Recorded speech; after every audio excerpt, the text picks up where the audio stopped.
नमस्कार। हमारे अतिथि कार्यक्रम में मैं नीलम अलकानी आप सभी का स्वागत करती हूँ। आज हमारे साथ स्टूडियो में आप सभी से मिलने के लिए हमारे अतिथि जो आए हैं, उत्तराखंड मुक्त विश्वविद्यालय के पूर्व निदेशक, भारतीय जनसंचार संस्थान के पूर्व डीन और अब उत्तराखंड मीडिया सलाहकार समिति के अध्यक्ष प्रोफेसर गोविंद सिंह इस समय हमारे साथ स्टूडियो में मौजूद हैं।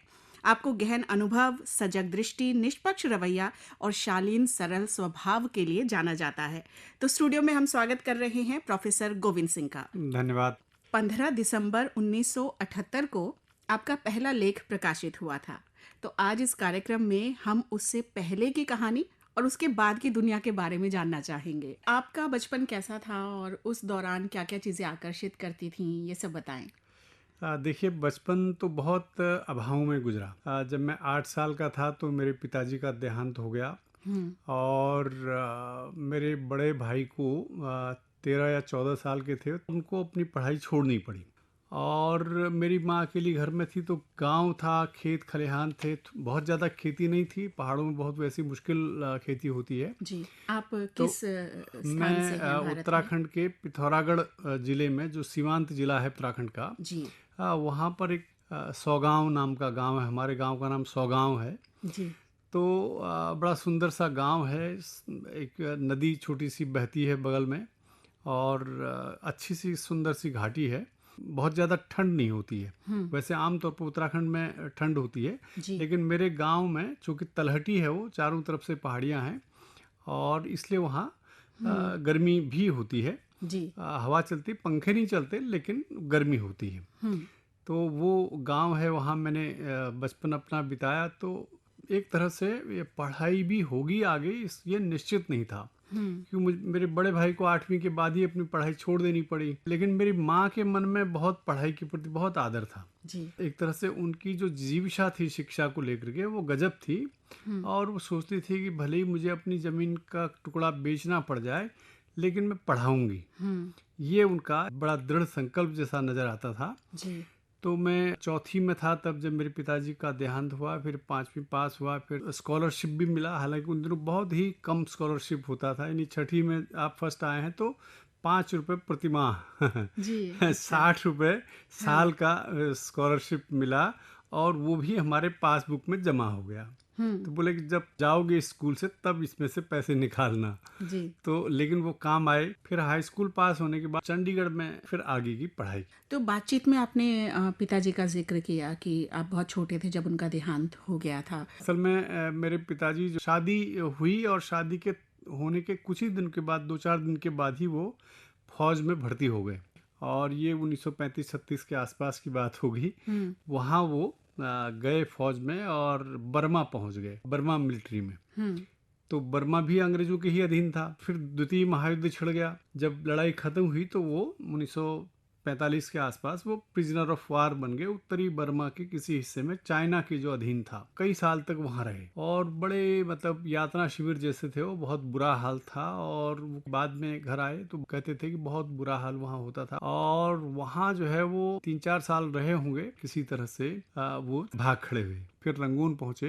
ये 1947-48 की बात। तो बर्मा में फिर उनको अवार्ड मिला। फिर उसके बाद उनको बर्मा पुलिस में भर्ती कर दिया गया और फिर वो मतलब 3-4 साल नौकरी करके जब रिपेट्रिएशन हो रहा था 50 में, फिर 50 में वो घर आए। तो इस तरह के माहौल में आप बड़े हो रहे थे। बाल मन पर क्या असर इन चीज़ों का पड़ रहा था? पढ़ाई में तो मेरी माँ का, जैसे मैंने कहा कि जी, योगदान सबसे ज़्यादा है। बाल मन पर गहरा प्रभाव पड़ा इन सब चीज़ों का। शायद परिवार में माँ के संस्कार जो मिले थे, उनसे शिक्षा के प्रति एक लगाव सबके मन में था। और उसी दौरान पत्रकारिता से जुड़ने का आपका मन हाँ, हुआ। बीए फाइनल में जब मैं था तब इमरजेंसी हटी है। लेख वेख पढ़ना शुरू कर दिया था अखबार में। तो एक नई चेतना जैसी दिखाई देती थी। धर्मयुग, दिनमान, सारिका और तमाम जो अच्छी पत्रिकाएं हैं देश जी, भर की, वो हम लोग देखते थे लाइब्रेरी में जाकर। और उनको देख करके पहली बार मैं शायद 1977 में मुझे मालूम पड़ा कि पत्रकारिता भी कोई पेशा है। जी, तो मैं एक दिन अपनी रीडिंग रूम में, लाइब्रेरी के रीडिंग रूम में पढ़ रहा था एक पत्रिका। और पत्रिका मैंने पढ़ा कि ये जर्नलिज्म का कोई पेशा है जो जहाँ लिखना पढ़ना होता है और वो देश के लिए काम कर सकते हैं वो लोग। जी, ये उसमें कुछ इस तरह की बात लिखी हुई थी।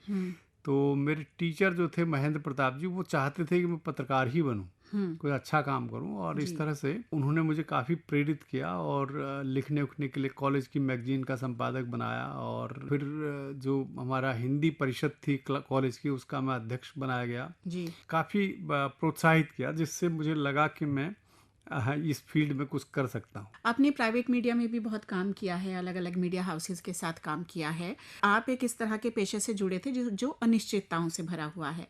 तो घर परिवार की जिम्मेदारियों को कैसे निभाया, कैसे उनको समय दे पाए, ये सारी बातें जानना चाहेंगे। संयोग से मेरी पत्नी जहाँ जहाँ भी मैं गया वहाँ वहाँ वो रहीं, और कोई बहुत ज़्यादा मुझे उस तरह की प्रॉब्लम नहीं आई, वो साथी थी। फिर मेरी माँ भी मेरे साथ थी। परिवार के संचालन में पत्नी का, माँ का, इन सब का बड़ा योगदान है। जी। और मैं उतना समय फिर भी नहीं दे पाया, क्योंकि मैं काफ़ी अपना करियर को लेकर के बड़ा कॉन्शियस जैसा था शुरू से ही, और बाद में भी मैं बड़ी मेहनत करता था अपने काम में। तो जहाँ भी मैंने जो भी काम मुझे मिला, उसको बहुत मुस्तैदी से करने के लिए मैंने पूरी तैयारी की और बहुत बढ़िया तरीके से किया। जी। अगर हम बात करें तो भारतीय जनसंचार संस्थान जो है, ये भारत में एक जाना माना नाम है, और पत्रकारिता से जो भी जुड़ना चाहते हैं स्टूडेंट्स, वो तो उनका कईयों का सपना होता है कि हमें यहाँ से IIMC से हमें पढ़ाई करनी है। जब डीन के रूप में आपने खुद को पाया, तो उस समय क्या जिम्मेदारी आपने महसूस की कि समसामयिक कैसे रखें अपने संस्थान को? और फिर तो आप पत्रकार तैयार कर रहे थे, इतने सारे बच्चे पत्रकारिता की पढ़ाई कर रहे थे, अलग जी। अलग बैकग्राउंड से आने वाले। तो सबके बीच में किस तरह से अपने आप को स्थापित करना, अपनी जगह बनाए रखा, और संस्थान को समसामयिक बनाए रखना, ये सब कैसे मैनेज किया? डीन एकेडमिक में था, वहाँ डीन एकेडमिक की ही पोस्ट वहाँ प्रोफेसर लोगों में सबसे सीनियर मोस्ट होती है। जी। तो मेरा अनुभव जो है इंडस्ट्री का भी काफ़ी देर का अनुभव था। लगभग 30 साल में मेन स्ट्रीम मीडिया में काम कर चुका था, और यूनिवर्सिटी सिस्टम में भी लगभग 10-11 साल मैंने काम कर लिया था एज ए प्रोफेसर। तो एक तरह से सीनियर मोस्ट आदमी होने की वजह से मुझे जो वहाँ के उस समय डायरेक्टर जनरल थे संजय द्विवेदी जी, उन्होंने कहा कि अब आप ही संभालिए इस काम को, क्योंकि उसके बाद यूनिवर्सिटी बनाने की प्रक्रिया शुरू हो रही थी। उससे पहले IMC एक संस्थान था, जी। उसके बाद डीम्ड यूनिवर्सिटी डीम्ड बनाने की यूनिवर्सिटी। बात हो रही थी। ऐसे में ये बताइए, जब आप पीछे मुड़कर देखते हैं तो आपके अपने कार्यकाल के दौरान अलग अलग संस्थानों में जहाँ भी आप जुड़े रहे, मीडिया हाउसेस में, इस तरह के पल कुछ याद आते हैं जो आज भी भावुक कर देते हैं, या कोई ऐसा लम्हा, कोई इस तरह की उपलब्धि जो लगातार प्रेरित करती है? कुछ भी स्पेशल बात आप हमसे शेयर करना चाहें। बहुत सारे ऐसे पल हैं, वैसे तो अभी एग्जैक्टली कोई ऐसी बात नहीं आ रही याद कि मतलब भावना में बहने वाली बात तो जी। नहीं है। मैं अपने आप को तैयार करता रहा हर कदम के लिए, हर अगले पड़ाव के लिए, और उसी तरह से हुआ। बहुत सारे लोग मिले, बहुत सारे काम हुए, बहुत अच्छा महसूस हुआ। पत्रकारिता में रहते हुए शुरुआती जब मैं ट्रेनी था, तो एक खबर आई, वो अंग्रेजी में थी, और कि एक आदमी है भिखारी जो पुणे के पास भुसावल नाम की जगह है, वहाँ भीख मांग रहा है। बाद में रिपोर्टर को मालूम पड़ा कि वो स्वाधीनता सेनानी था, कोई पेंशन उसको नहीं मिलती है, और इस तरह से जो खबर आ गई अंग्रेजी में। फिर उसके बाद मैंने पढ़ी, उसको मैंने रिक्रिएट किया एक तरह से, बहुत बढ़िया तरीके से उसको लिखा, और मेरे जो सीनियर मेरे से, तो उन्होंने उसको पढ़ करके उनको भी बड़ा आनंद आया। उसको उन्होंने खबर का हेडिंग लगाया, उसने आज़ादी की लड़ाई लड़ी थी और अब भीख मांग रहा है। और उसके बाद जो है वो खबर बड़ी अच्छी हुई। 4-5 दिन के बाद हमारे पास दुबई से एक आदमी का पोस्ट कार्ड मिला कि भाई ये आदमी कौन है, इसका क्या पता है। बहुत सारी चिट्ठियां आई, बल्कि समाचार पर काम आमतौर पर चिट्ठियां कम आती हैं, लेख पर आते थे तब, लेकिन उस जमाने में समाचार पर भी बहुत सारी चिट्ठियां आई दूर दूर से। चिट्ठी में ये था कि हम इनकी मदद करना चाहते हैं, आप पता भेजिए। उस आदमी का पता ठिकाना ढूंढ करके उसके नाम पर जो है वहां से दुबई से 1,000 रुपए का उसने शुरुआती चेक भेजा, और उसके अलावा और भी बहुत सारे लोगों ने मदद की। तो मुझे लगा कि खाली सिर्फ एक अनुवाद ही नहीं था वो, मतलब एक तरह से रिक्रिएट मैंने किया था।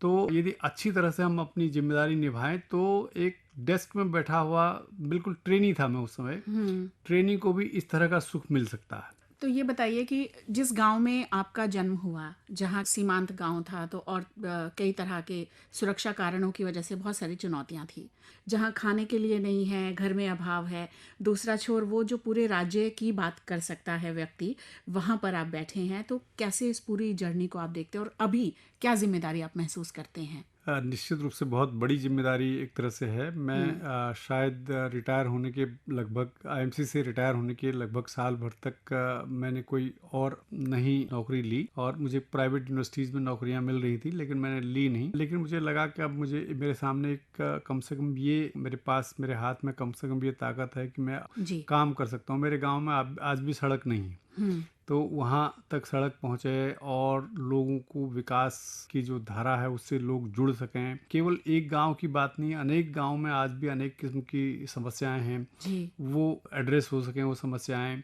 तो इसलिए मुझे बड़ी खुशी भी और चुनौती भी लगी कि चलो ये काम मैं शायद कर पाऊँ थोड़ा बहुत। तो मैं बहुत खुशी बहुत गौरव के साथ मैंने ये अपनाया। एक तरह से जनहित के जो काम हैं उनको भी आगे बढ़ाने के लिए लगातार कोशिश कर रहा हूँ। उत्तराखंड में जो पत्रकारिता की स्थिति है, बौद्धिक माहौल तो अच्छा रहता है वहाँ, लेकिन पत्रकारिता की स्थिति बहुत अच्छी नहीं है। जी। जो छोटे छोटे स्ट्रिंगर हैं गांव के स्तर पर, कस्बों के स्तर पर, जिलों के स्तर पर, उनकी हालत बहुत ख़राब है। उनको लेकर के बहुत सारी योजनाएं हम लोग बनवा रहे हैं ताकि उनको फ़ायदे हों, उनको पेंशन की व्यवस्था हो सके। बहुत सारे लोग के लिए पेंशन की व्यवस्था अभी कर रखी है, उसको और विस्तार करने की बात भी चल रही है। जी। फिर उसके साथ ही साथ नए तरीके से पॉलिसीज़ बन रही हैं। छोटे दर्जे के अखबार हैं, वेबसाइट्स हैं, उन सबको मदद सरकार देती है। जी। तो ये एक बड़ा काम है, देखिए उसमें कितना सफलता मिलती है। जी। चलते चलते ये भी आपसे जानना चाहूंगी कि नवांकुर जो हैं पत्रकारिता के क्षेत्र में जो कदम रख रहे हैं, उनके लिए क्या सलाह, वो पत्रकारिता को कैसे देखें और आप उन्हें क्या परामर्श देंगे? हाँ बिल्कुल, आज पत्रकारिता का वो स्वरूप नहीं है जो आज से 40 साल पहले था, 50 साल पहले था। वो लगातार बदल रहा है, और ख़ास करके 2000 के बाद जब से इंटरनेट बहुत तेज़ी के साथ उसकी पेनिट्रेशन हुई, तब से बहुत तेज़ी के साथ वो बदला है। टेक्नोलॉजी बहुत हावी हो गई। जी। टेक्नोलॉजी को जानना, समझना, उसको अपनाना और उसमें काम करना वो बहुत ही ज़रूरी हो गया है। तो मेरा यही कहना है कि नए पत्रकारों को कम से कम और भी ज़्यादा हरफन मौला होने की ज़रूरत है। आज टेक्नोलॉजी में भी आपको महारत हासिल करनी पड़ेगी, और कंटेंट भी आपके पास होना चाहिए, विचार भी होना चाहिए। बीच के लोगों की अब धीरे धीरे एआई के ज़माने में ज़रूरत कम होती जाएगी। जी। सिर्फ जो है जो केवल कागज़ कलम लेकर के काम करते हैं या सिर्फ कंटेंट राइटिंग करते हैं, वो सब कंटेंट अब एआई खुद ही लिख दे रहा है। इसलिए अब ज़रूरत है कि या तो काम करने में बहुत तेज़ी आपके अंदर हो, टेक्नोलॉजी को जानते हो, करने में योग्य हो, और या फिर आप थिंकर हो।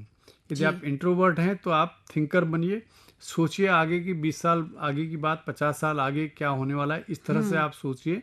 यदि आप थिंकर हैं तब ठीक है, और यदि आप काम करने वाले हैं तब आप ठीक हैं। जी। तो बीच के लोगों की अब ज़रूरत बहुत कम होने वाली, ये समस्या चुनौती भी है। और ऐसे में एक पत्रकार के नाते आप आकाशवाणी की क्या भूमिका पाते हैं, जो बहुजन हिताय बहुजन सुखाय की धारणा पर आगे बढ़ रहे हैं? एक जमाना था हम लोग पढ़ाते थे क्लास में कि इसका 97% आबादी तक पहुंच है। सबसे पावरफुल माध्यम जो है रेडियो ही था। जी। और आज भी है। बीच में दौर एक ऐसा आया जब लग रहा था कि अब रेडियो ख़त्म होने वाला है, टीवी उसकी जगह ले लेगा, फिर बाद में इंटरनेट आया वो उसकी जगह ले लेगा, ये हो रहा था। लेकिन रेडियो अपनी जगह पर बचा हुआ है। अब उसका रूप बदल गया है, पॉडकास्ट के रूप में आ गया है। जी। मुझे लगता है कि इसका भविष्य जो है वो खत्म नहीं होगा। तो प्रोफेसर गोविंद सिंह, आज आप हमारे स्टूडियो में आए, आपने हमारे साथ साझा की हैं, और हम ये उम्मीद करते हैं कि इस कार्यक्रम के माध्यम से बहुत सारे लोगों को ये सीखने का मौका मिला होगा कि कितनी तरह की चुनौतियाँ, कितनी तरह की कठिनाइयाँ उन लोगों ने झेली हैं जिन्हें हम आज अपने समाज में प्रतिष्ठित नाम के रूप में पाते हैं, जिन्हें हम सक्सेसफुल कहते हैं, और जिनके जैसा हम बनना चाहते हैं। उन्होंने बहुत सारी परेशानियां झेली हैं। तो अगर हम इस दौर से गुजर रहे हैं तो कहीं ना कहीं से आशा की किरण ढूंढ ही ले, ये प्रयास हमारा होना चाहिए। तो मैं एक बार फिर से आपको धन्यवाद कहती हूँ। आपका भी बहुत बहुत धन्यवाद। तो कार्यक्रम प्रोड्यूसर प्रभा कुमार के साथ मैं नीलम मलकानिया, हमारे अतिथि कार्यक्रम से अब आप सभी से लेती हूँ अनुमति। नमस्कार।